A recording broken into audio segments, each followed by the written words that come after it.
Hey, John Lee here. So, I've been watching these Jordan Peterson lectures, and I think this guy's really got, his mind and his logic together. And so, I took a couple notes, and I thought I'd share with you a little bit of advice that I found useful as far as life choices, etc. And so, it really kind of put it into perspective for me. I had no idea, really, how to articulate what really life was all about, and I'm sure a lot of us struggle with that. But it really boils down to a combination of your goal structure and misery and suffering, unfortunately. And so really you gotta try to figure out, where you're going so that you can actually set your aim in that direction. So but you gotta figure out what it is that you even want to do, and that's why it's important to take a look at your goal structure with your family and your friends, your career, your plans for time outside of work, your educational goals, attention to your mental and physical health. These things are a really important part of our lives, and I think sometimes we really overlook that. And so if we don't have any goal structure in our life, then all we have is misery and suffering, and that's just a bad deal for you. So I love that this is articulated in such a specific way that really just sets you up for a path of positive encouragement and reinforcement and having goals. And so take a look at your goal structure, see what you need to do, what you don't need to do. But while you're considering all this, you have to be asking yourself, who it is you're trying to be, and then aim for that. Don't try to be something that you don't want to be. We constantly tell ourselves to do stuff, and then of course we don't do it. And we have to use what we've learned through some of the suffering and misery and challenges in our lives to become who we really want to be. Not just kind of walking around in some type of responsibility-less zombie mode, but actually live the lives that make us happy and do what we want to do. And then he goes on to talk about a schedule. People don't want to have a schedule, but he's pretty insistent on how you need to implement a schedule. They're very useful. That way you can have the day that you want to have and then schedule that. Talks about the ratio of responsibility versus reward. What percentage of your day are you actually utilizing for responsible tasks versus, how much of a reward are you going to get back from that? And to remember to negotiate with yourself.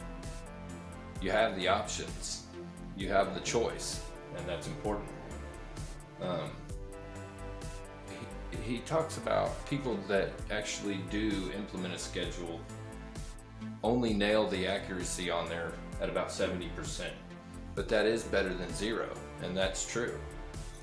And then if you only actually hit 50%, then aim for 51. So you're constantly bettering yourself, and then so in turn the world around you, which brings you back to a positive spiraling upward, which can then allow you to plan a life that you would like to have. And I think that's extremely important, because a lot of people waste a lot of their time, and so a lot of people waste a lot of other people's time. But what you can start doing is really having a conversation with yourself about your goals, what kind of life you want to have, and then figuring out a way to actually strategically plan that so that you can have that. It's said that pretty common knowledge that either whether we're watching YouTube videos or shooting the breeze with whoever, that we waste on average about 6 hours a day. So you have to really know what your time is worth. And if, let's just say it's $50 an hour, that's $2,000 a week and $100,000 a year. I mean, that's just mind-boggling to think what would happen if I just stopped wasting opportunity that was right in front of me. Having this mindset has statistically been proven to have increased people's efficiency by 10 to 20%. And how do you do this kind of stuff? By exposing yourself voluntarily to things that you're avoiding and you're afraid of. Every time you do that, you'll actually get stronger. We know that scientifically. We don't know what the limits of this type of mentality really are.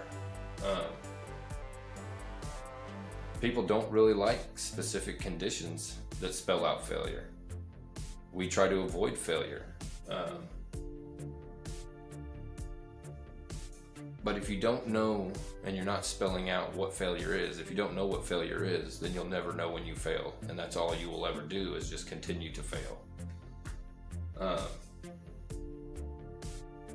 That's what they refer to as willful blindness. You knowingly are choosing to do what you know, you're avoiding doing what you know you should already be doing. And so if we weren't wasting all this time avoiding all the things that we know we shouldn't be doing in life, just imagine with this perspective and this mindset what you could actually accomplish in 10 years if you spent that 10 years not avoiding this same type of responsibility. So whether this is true, whether this is not true, either way, this is a better, more positive way at giving you a choice and empowering you the ability to look within yourself before you look outward. That way you know what your time is worth, and you know that you have intrinsic value, and that you can have the life that you choose to have. And if nothing else, it will definitely make your life better. And so I think this is some great advice and some good structure, even though you see my notes are obviously all over the place. But for God's sakes, man, stop making things worse. And so I think that's a great way to look at it, and I just thought I would share that little tidbit of information. I hope you guys like that, and if you do, hit that like and subscribe button.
you.